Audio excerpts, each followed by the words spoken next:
1 week before I was supposed to marry Jason Smith, his first love got divorced. He brought her to me and called off the engagement. Isabel Lopez. I don't want to settle. No matter how much you try to be like her, you'll never compare. I walked away calmly, chopped off my long hair, threw on my biker jacket, and returned to my battlefield. He laughed with his buddies. Who would ever want a loud, flashy woman like that? Definitely not wife material. Then a photo started circulating in our circle on a motorcycle. A slender, pale hand pressed against the chest of the wildest rich kid in town, his tattooed, veiny arms wrapped tightly around the woman's waist. The screen practically dripped with testosterone. Jason finally called. "Isabel, who is he?" A lazy male voice answered. "Hey, ex-boyfriend. Let me introduce myself. I'm her legal husband." I was doing the final fitting at the bridal boutique. The wedding was 2 weeks away. Even though the dress was custom-made, the bust and waist were tight. While adjusting in the fitting room, I overheard voices getting clearer outside. "Hey, did you hear? Jason's ex, Latina Mera, just came back to China after her divorce. I remember when she and Jason broke up 3 years ago, he was a wreck. Honestly, if Isabel hadn't shown up and pulled him through, he might never have made it out." "Isabel? You mean the wild princess of Beijing?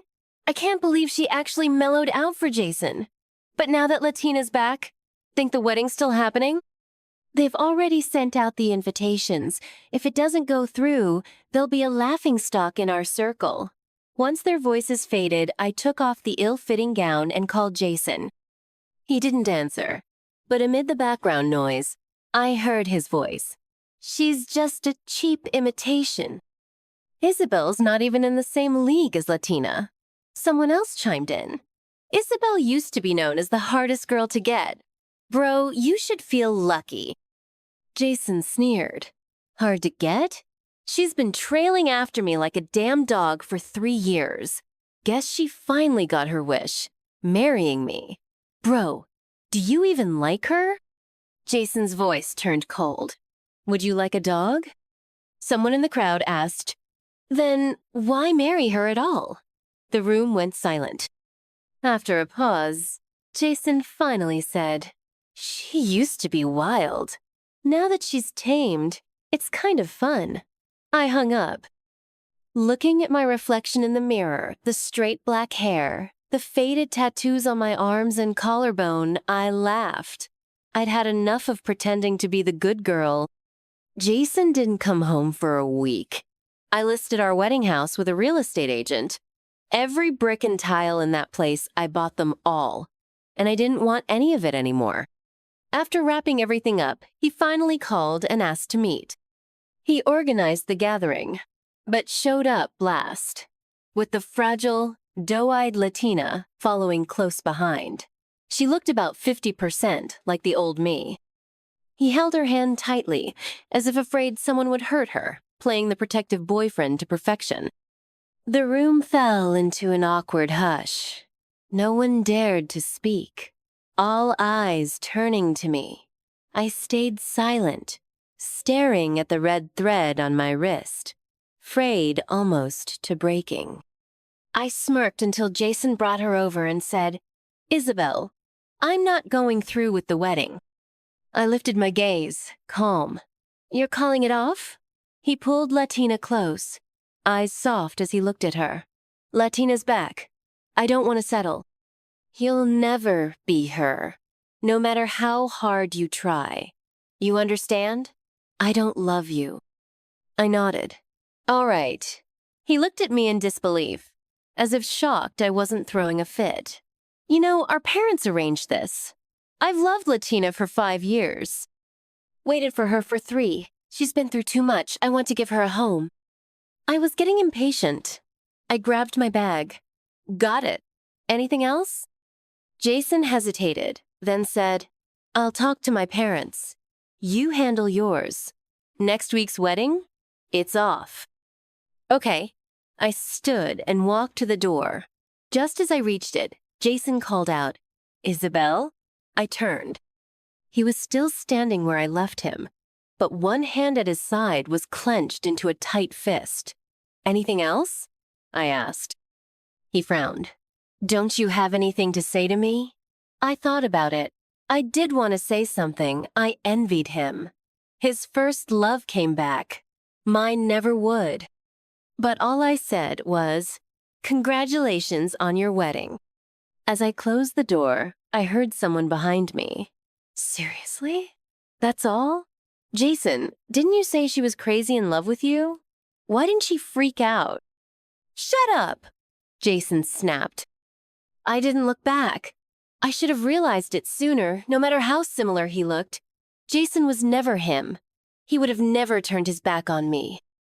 Outside, I walked into a salon and cut off the hair I'd grown for 3 years. When I looked in the mirror at my sharp new blue pixie cut, I finally felt like myself again. Then I tattooed a string of letters onto my wrist. Je ne recule jamais, French for I never back down. Finally, I walked into a garage I hadn't set foot in for 3 years. "Carlos, get my bike out." A shirtless, muscle-bound guy came out and froze when he saw me. His eyes reddened. Isabel? "Yeah, it's me." He was a big guy, well over 6 feet tall, looking at me from side to side, at a loss for words. "Isabel, what are you doing here?" I looked at the 2 bikes in the prime spot, one white, one black, and smiled. "They're still here." "I clean them every day," he said. "They're as good as new, ready to hit the road whenever you are. Where are you going? Want me to call the guys?" I shook my head. "Just bring it out. I want to ride alone." Okay. The moment I got on, a wave of long-lost sensation washed over me. I hadn't ridden in forever. Like if I just stayed off the bike, I could forget what happened that summer. I glanced back at the other motorcycle, the black Kawasaki, and thought of him. Carlos followed my gaze, his eyes welling up. "I'm waiting for Luke, too. I haven't touched Blackie since you left. I kept them together, hoping someday they'd both ride again." "Isabel, it's been 3 years. I waited for you think I'll ever see him again?" I froze. 3 years already? "They say if you walk around the sacred mountains and rivers of Tibet, spin the prayer wheels, you'll meet the one you miss. I did it all. Why hasn't Luke come back?" I turned, nose stinging, and gently said, "That's just a lie. The dead don't come back." Then I revved the engine. Carlos didn't know on the road to Lhasa, I bowed with every step for 3,000 miles. I still never saw him again. I sped all the way to the mountaintop. Gazing at the view below, I shouted, "Luke Dawson! I did what you asked. I agreed to marry someone else. So why haven't you come back?" Tears streamed down my face. "Liar. You promised you'd be there to see me in a wedding dress. Look, in the end, it was only ever meant for you. But it doesn't even fit. I've been eating properly, living a good life like a good girl. So why doesn't it fit?" "Can you hug me? The wind's so strong, and I'm so tired." The mountaintop was deserted, blanketed by a sea of stars. The moon cast a pale, gentle light across the earth. Everything softened in the quiet night. Behind me, I heard a rustling sound. I spun around, but there was no one, just the chirping of insects. I pulled myself together and started down the mountain. But then I saw it, my black Kawasaki was gone. Carlos. I jumped off the bike and ran into the shop shouting, "Where's the bike? Who rode off with it?" Behind me, a horn sounded. My heart was pounding louder than ever. I didn't know why, but the tears came before I could stop them. I clutched my chest and slowly turned around. Under the dim streetlight, Luke leaned casually against the motorcycle. dressed in black from head to toe. His eyes were just as bold and rebellious as I remembered, his whole presence radiating that familiar cocky swagger. He raised an eyebrow at me. My little firecracker. Still crying so damn easily, huh? It felt like the first time I ever met him. My parents had beaten me after another fight just because I told them to stop tormenting each other and get divorced already. What did I do wrong? I ran out, crying alone. Mid-cry, I heard a lazy, teasing voice. Whose little firecracker is out here crying by herself? Luke had his hands behind his head, casually lounging as he sat down beside me and handed me a tissue. Crying alone is too lonely. You don't know me, so I can be your silent listener. We were both 15 then. I never told him why I cried, but he sat with me the whole afternoon. Later, I found out he was the top delinquent from the school next door, famous for being ruthless in fights. Rumor had it he was a bastard, fatherless. Maybe it was fate, but we grew close. He'd take me to the mountaintop to stargaze. He introduced me to all his friends. Everything I'd never felt at home, love, care, safety, he gave it to me. He told me, just be yourself. Because some people would love me just like that. Whenever I fought with my parents, he'd show up and hold me tight, let me cry it all out. He stood up for me, punished the ones who called me names or said I wasn't a good girl. He said, Isabel, no one gets to define you. No one gets to judge you. You are who you are. And I defended him too. Anyone who called him a bastard had to deal with me. When he didn't want to talk, I'd sit silently by his side, reminding him he wasn't alone. I told him, Luke, you don't need to be anything other than yourself. Your existence already has meaning. They all said that cold, wild boy only ever turns soft in front of me. Like two souls lost at sea, finally finding the same drifting piece of wood. We grew closer and started dating after high school. That night, we all rode our bikes to the mountain to celebrate adulthood.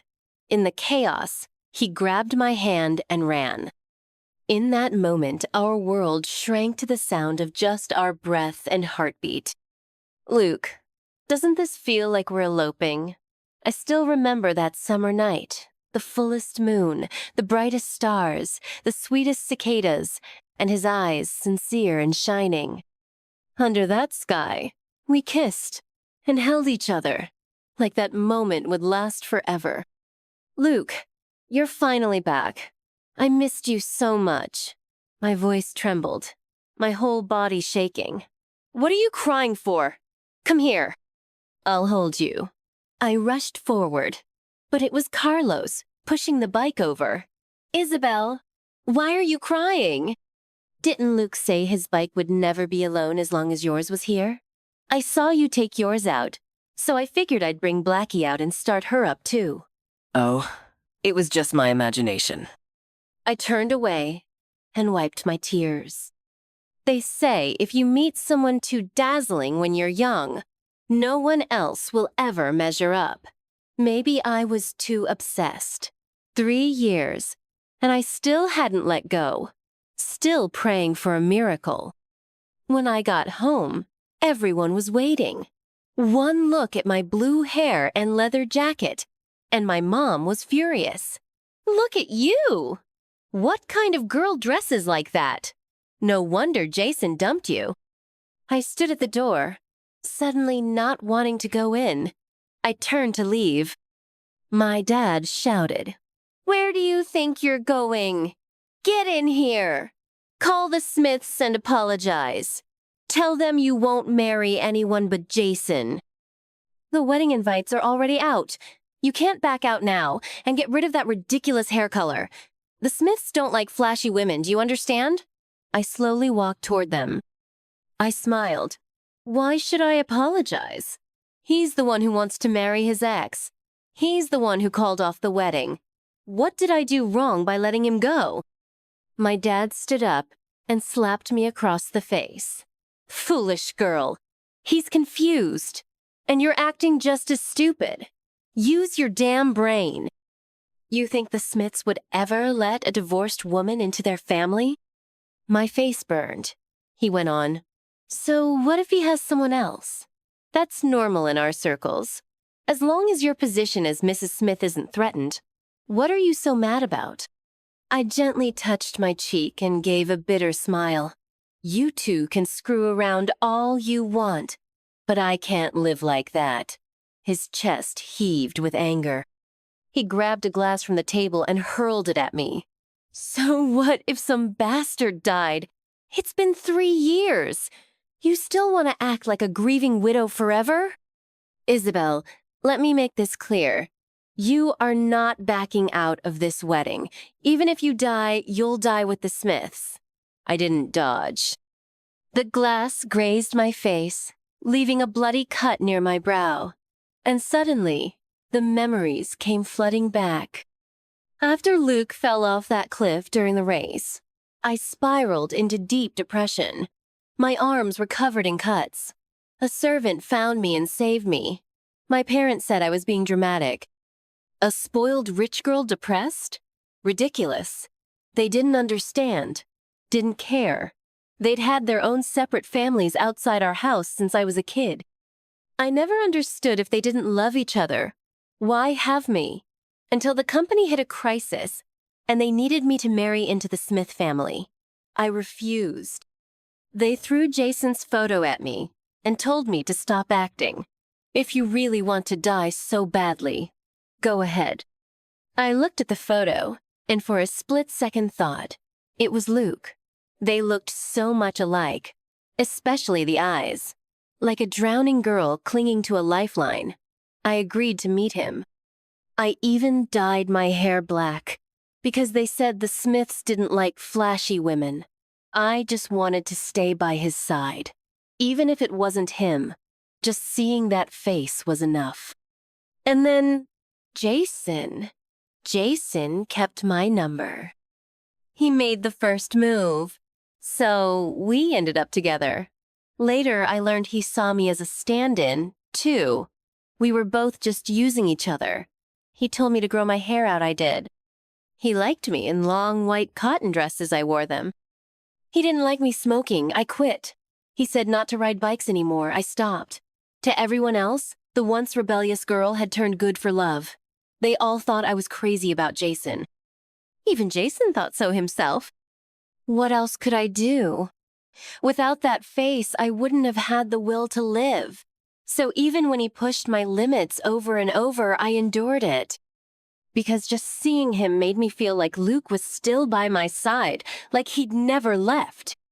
Until his first love came back, and he had eyes only for her. That was when I finally woke up from the dream. No matter how much they looked alike, Jason wasn't him. Right before bed, I got an unexpected call from Jason. Your parents called mine. I remembered I'd posted my first motorcycle picture in 3 years on my Moments. Someone had commented, "So badass." And then Jason replied under it, "Who would want such a flashy woman? Totally not marriage material." So I cut him off. Don't worry, you're not the only one who wants to call off this wedding. Still, it stung a little. I'd never get to see that look in his eyes again, the one I imagined belonged to Luke. Jason went quiet. A moment later, he chuckled darkly. Isabel, if you're willing to put up with Latina, I could still marry you. Just don't expect love from me, got it? It's all for the parents anyway. You're crazy about me. Your family's counting on mine. I can do you this favor. I touched the tattoo on my wrist and slowly smiled. Jason, if you're serious about marrying me, does Latina know? He didn't answer. I only heard his breathing, a little uneven. Jason, I know you see me as Latina's stand-in. Funny thing is, I've been doing the same. Do you know when you look most like him? I smiled faintly, picturing Luke's lazy grin. It's when you're silent, just watching me. Even though I know you're really looking at someone else through me, it doesn't hurt at all. Just seeing that face made me happy enough. I softened my voice and said gently, "So, even when you made me do all those things I didn't want to do, I couldn't stay mad. But, like you said, I could never be her. And no matter how similar your face is, you're not him. So, we're both stand-ins. I don't owe you. And I don't love you. This wedding is—" Jason abruptly hung up before I could finish. I took 2 tablets of astazolam. Only in dreams could I see Luke again. Return to those 4 years we loved each other most. After the college entrance exams, we got together officially, in front of all our friends. Do you know what it feels like? Walking hand in hand with someone you love, sipping milk tea, watching a movie. Even in silence, the air tastes sweet. We could finally ride our bikes freely, flying across the open road. Carlos used to say, "Luke and Isabel are the most perfect match I've ever seen. Just watching them feels like a drama come to life." I told him to keep talking if he liked compliments. Luke would lean on his bike, hands in pockets, watching me joke around with his friends. Later, we got into the same college. We started our own racing team and competed together. Honestly, he had that look the kind girls swooned over.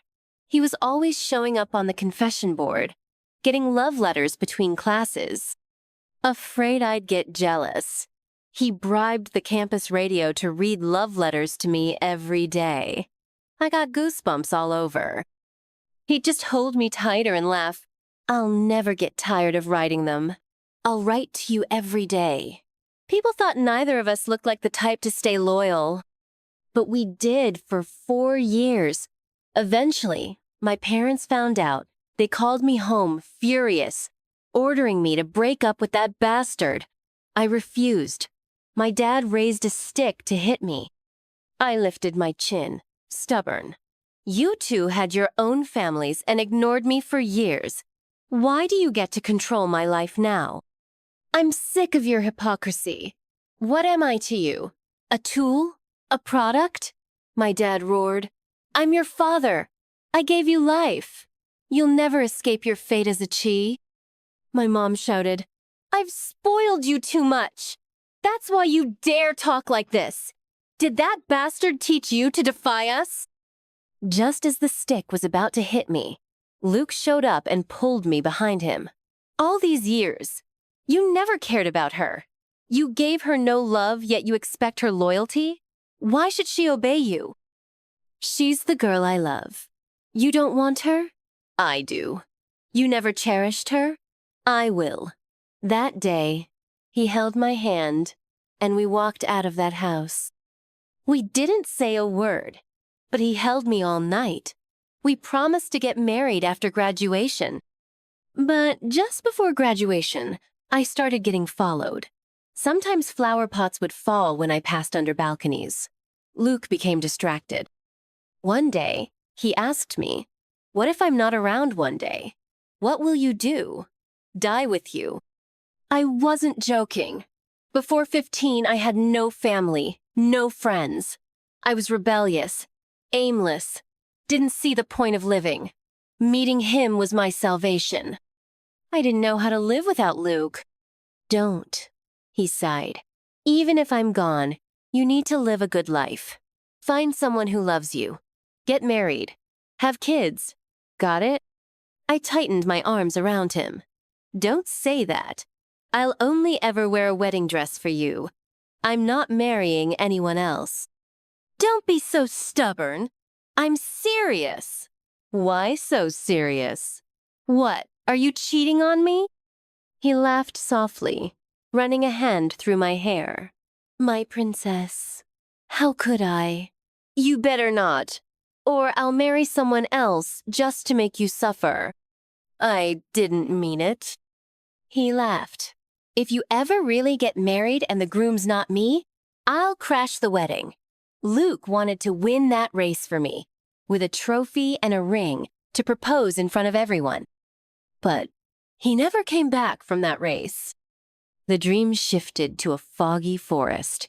All I remembered was the deafening cheers, the blistering summer heat, and the screen showing his fall from the cliff.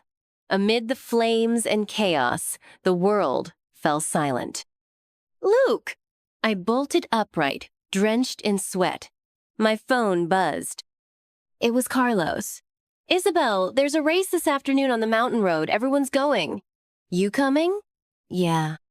It wasn't my turf, but I figured it's time to move forward. This one's small. There's an international race the day after. You want to come? The guys already went ahead. I leaned against my bike, lit a cigarette. Yeah, I should get back in shape. I'll race.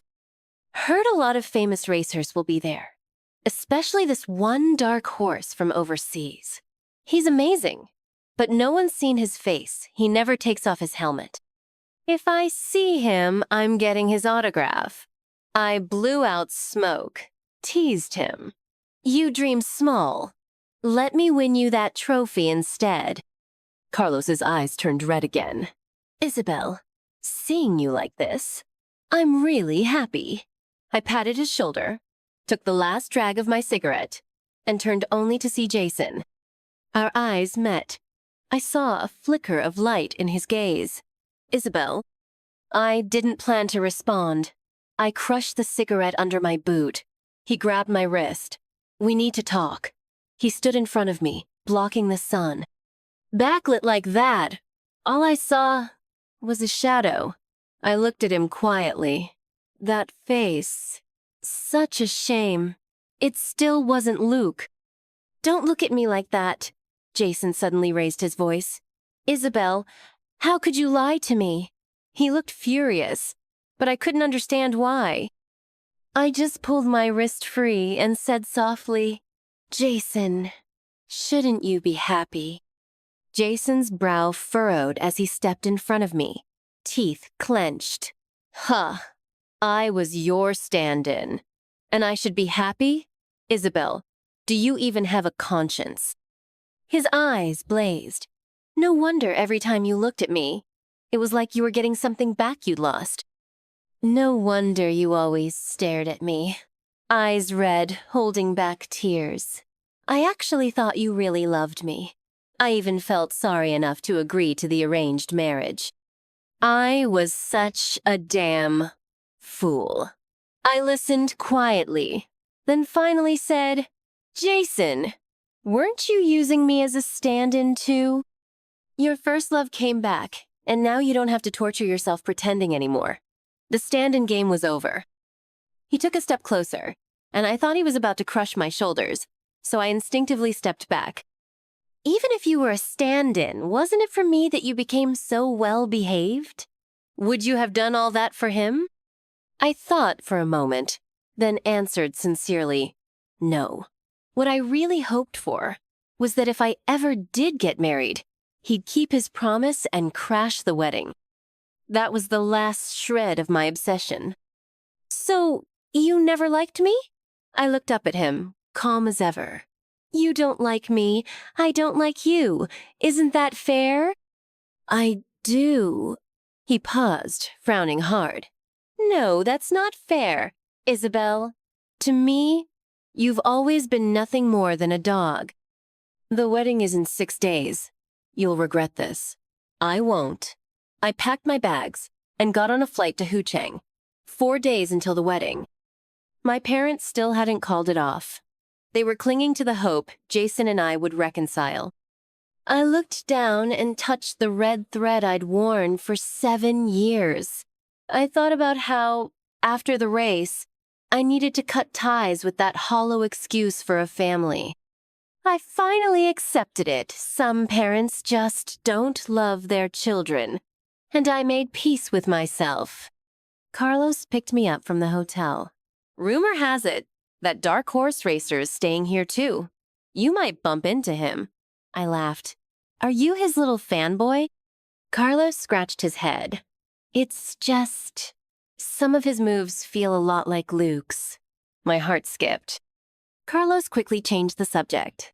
Come on, Isabel, I'll take you in. The guys will be so happy to see you. They'll be thrilled you came to watch their race. We arrived just before the event started. On the track, I saw many familiar faces. These were the people who used to follow Luke guys with rough pasts, pulled out of the darkness by him, all chasing their dreams now. There, in black gear, on the black bike, Carlos said, pointing. It was far away, so I couldn't see clearly. The rider turned his head slightly. Strangely, I felt a sudden, powerful jolt. My hands were shaking, my heart beating out of my chest. The race is starting, Isabel. He was the first off the line, blazing ahead like he had nothing to lose. It reminded me of that rally 3 years ago, what Luke said before it started, that he'd win the trophy and propose with it. I stood there, frozen, watching the black blur tear across the track. My chest ached with pressure. I needed an answer. Whether it was him or not, I had to see the face under that helmet. I pulled Carlos with me to the podium. Every minute of waiting felt like torture, like waiting for a boat in an airport. I knew the odds, but I couldn't give up hope. Finally, the screen showed he crossed the finish line champion. His name was foreign. I watched the screen change to his close-up. He pressed 2 fingers to his lips and threw a kiss into the air. In that moment, it felt like the kiss landed right on my cheek. Everything burned. He followed the staff backstage. I pulled some strings and got back there too. I stepped in front of him. I knew it was rude, but I had to see. I asked in English if he could take off the helmet. He didn't move, just stood there. Even his build was so familiar. My heart pounded wildly. Finally, he spoke. Sorry. I froze. Ice spread through me. Of course it wasn't him. My mind went back to that summer, to Luke asking what I'd do if he were gone. I said I'd die with him, but I didn't. My lips trembled. I turned to leave, finally ready to let go. But someone grabbed my wrist. I looked down, followed the lines of his fingers to the veined wrist. There, tied around it, was a red thread just like mine, frayed and worn. My mind went blank. Tears fell onto his hand. Then he took off the helmet, one-handed. The face I had ached for, dreamed of, appeared in front of me. Even the curve of his smile. It was Luke. My Luke. God, I missed you. I opened my mouth, but no sound came out. Now I understood what it meant to be so overwhelmed you couldn't speak. 3 years passed, but he looked the same.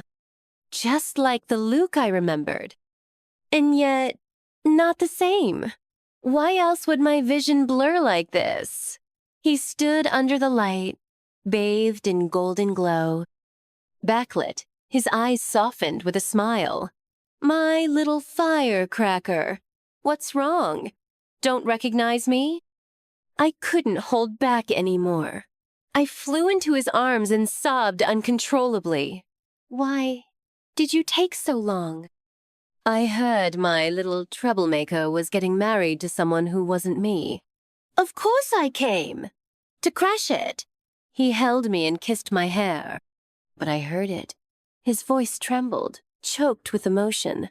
I held him tighter, tighter, let the tears fall, terrified that if I let go, it'd all disappear, that I'd wake up, that it was just a dream. So even if it was a dream, I begged it to last longer. I'm sorry. I promised I'd propose with a championship trophy. I'm 3 years late. Do you blame me? I shook my head. No.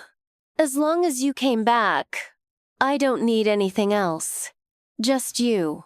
At that day's ceremony, Luke gave me the trophy and a ring. 3 years overdue. From the stage, he looked at me. Same shadow, same light. His promise finally fulfilled. That night, all our years of longing turned into fire. Through sweat and tears, we claimed each other again and again. No matter how exhausted, we wouldn't stop. In his arms, finally, he told me everything. As dramatic as it sounded, he and Jason looked so alike because they were brothers. Luke's mother was also from a rich family. She fell in love with Luke's dad. But Jason's mom drugged him, got pregnant, and stole his place. Luke's mother couldn't accept that. She left, but later found out she was pregnant too. Jason's mom discovered them and quietly sabotaged them for years, pushing Luke's mother to seek revenge. She took control of Luke, sent him abroad to take over her brother's business and crush the Smiths. Luke refused because of me, so she came after me instead. Suddenly, those strange stalkings made sense. Luke panicked. He begged her to spare me. She agreed, but only if he left. So they staged his death and whisked him away. For 3 years, he barely slept, working nonstop just to come back to me sooner. His voice cracked. "You have no idea how much I missed you." He told the story like it had happened to someone else. How he learned to run a company from scratch. How he fought to prove himself. How he tried everything to escape his mother's control. He hadn't dared see me. Hadn't dared reach out, all to protect me. It only took a few dozen minutes for him to tell it all, but I could imagine just how hard those years had been for him. The fact that he was standing in front of me now, it had taken everything. I held him tightly. He hugged me back, like he wanted to fuse me into his bones. Every time I missed you to the point of going insane, I stabbed my pen into my wrist. I told myself, hurry and succeed. Because my girl, she's waiting. I promised her I'd win a trophy and propose on the track. I couldn't break that promise. I told her I'd marry her. She's silly enough to actually wait for me. So I studied like mad. Eventually, I broke free from my mom's grip. And now, I'm here, standing, in front of you. I knew. My tears dried, then came again, like I was finally releasing years of buried emotion. He gently caressed my face and pressed a soft kiss to my forehead. "My little firecracker, will you marry me?" 3 days before the wedding, I dragged Luke with me to register our marriage. Watching the official seal stamped between our 2 photos, I laughed and then burst into tears. Luke fumbled to wipe my tears, flustered. "I'm sorry. I'm so sorry. I was too late." I shook my head gently, wiping my face. "As long as it's you in the end, I don't care if it took longer." Meanwhile, a photo suddenly started making waves in our circle.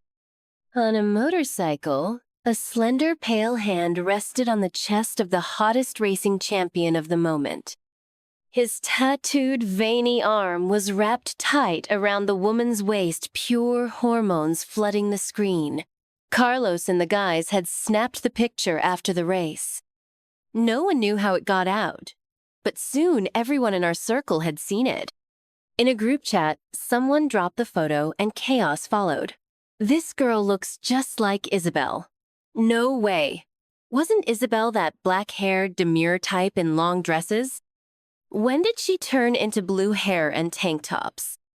No, this looks like how Isabel used to be. The guy looks kind of like Jason. Wait, when did Jason get into bikes? Not Jason. I think he's a foreign racer. Honestly, they look good together. But didn't Jason say yesterday over drinks that Isabel would regret everything and come crawling back before the wedding? So Jason thought she'd die without him, huh? Turns out she was using him as a stand-in the whole time. While trying on the custom wedding dress Luke had flown in from overseas, I got a call from Jason. Gan Wanning. Who is he? I was smoothing out the hem. Luke picked up the call. He glanced at me, then chuckled lazily. His tone relaxed. Hey, ex-boyfriend. Let me introduce myself. I'm her legal husband. Luke and I had gathered everyone for a ride up the mountain road. We rode our beloved bikes, reaching the summit together, all laughter and tears. He held my hand tightly behind me, just like the summer we were 18. Little firecracker, wanna run away with me? Tears welled in my eyes. This time, I grabbed his hand and took off into the summer night. I stood on tiptoe and kissed the corner of his mouth, but he turned the tables, gripping my waist and kissing me deep. That familiar, soft, frenzied feeling was nothing compared to the joy of getting him back. It made up for all the wild, burning, messy youth that had no ending. I didn't know if we had saved each other. Maybe we did. All I knew was, in every mad dash, love was the truest answer. We partied half the night at Carlos's shop. I woke near dawn. Everyone slumped in corners. I deeply loved this kind of atmosphere. I went out to feel the mountain breeze and unexpectedly saw Jason. He was slumped under a power pole, surrounded by cigarette butts and empty bottles. I didn't know how long he'd been there or what he wanted. I didn't want to see him, but he beat me to it and stepped in front of me. Isabel, let's get married. He pulled out a household registration book. I had no idea what stunt he was trying to pull. I stepped back and raised my hand. Jason, I'm already married. He stared at the ring on my hand, frozen. You married that racer? I nodded. Suddenly, he lost it. How could you be so careless? You've only known him a few days. Why does he get to... He stopped mid-sentence. His tone softened. I haven't called off the wedding. It's still on in 2 days. Okay?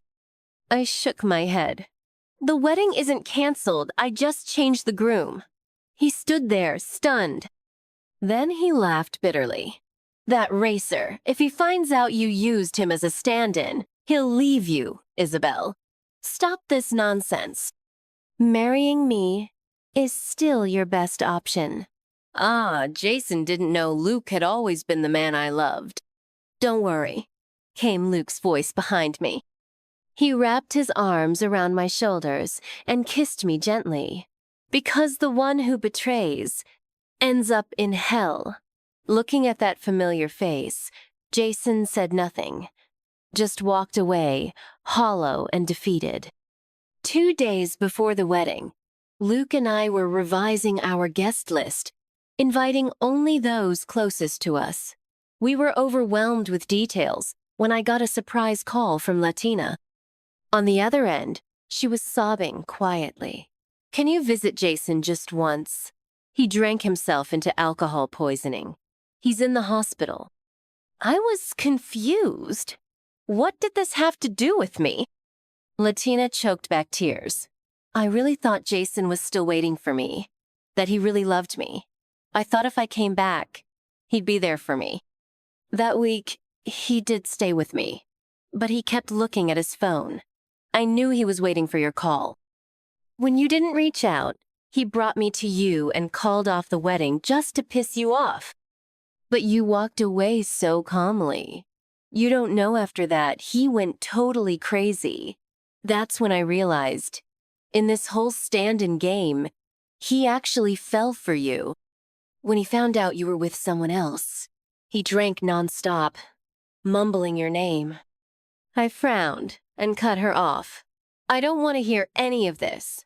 I don't love him, not even once. He didn't love me either. He just couldn't stand not being the one in control. And then, I hung up. The day before the wedding, Luke's company made headlines by acquiring the Smith family business in one sweeping move. That was when people finally learned the Smiths had an illegitimate son. He never fought for the inheritance, though. Instead, he and his mother struck together. One fatal blow. What caused an even bigger stir was how much Luke resembled Jason. Then came Luke's announcement.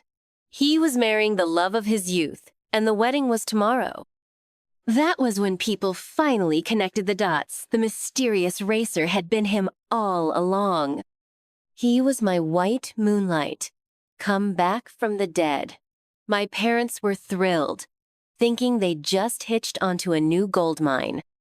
But that day, I brought Luke home and told them, Isabel is severing all ties with the Lopez family. For so long, I hadn't been able to cut them off, just kept turning that knife inward. I told myself they gave me life. More than that, I still held on to hope for their care, their understanding, their validation, their love. But I didn't choose to come into this world. Now that I'm here, I'm my own person. When I was crushed by emotional wounds, drowning in illness, they stood at a distance and watched me fall, not once reaching out to save me. If I can't have that love, then I won't beg for it. Not everyone is lucky enough to be born into a loving family. Accepting the absence of love is also part of growing up. As I left, I saw something for the first time in their faces: panic, but it had nothing to do with me anymore. On my wedding day, I wore the gown Luke had prepared for me. It fit perfectly. I asked him, "How did you know my measurements?" He pinched my cheek, because someone clearly didn't eat properly while I was gone. He wore a sharp, tailored suit. The youthful wildness faded, replaced with maturity and gentle strength. He wrapped his arms around me from behind. I looked into the mirror at the two of us. My eyes grew warm with tears. This day I had waited so long, so very long. Luke lifted my chin, kissed the corner of my eye. My little firecracker. Still the biggest crybaby, huh? That one line undid me again. I had tried to hold those tears back, but they burst free. That day on the mountainside, I had imagined him saying this to me, but it had only been a dream. Now, the dream had come true.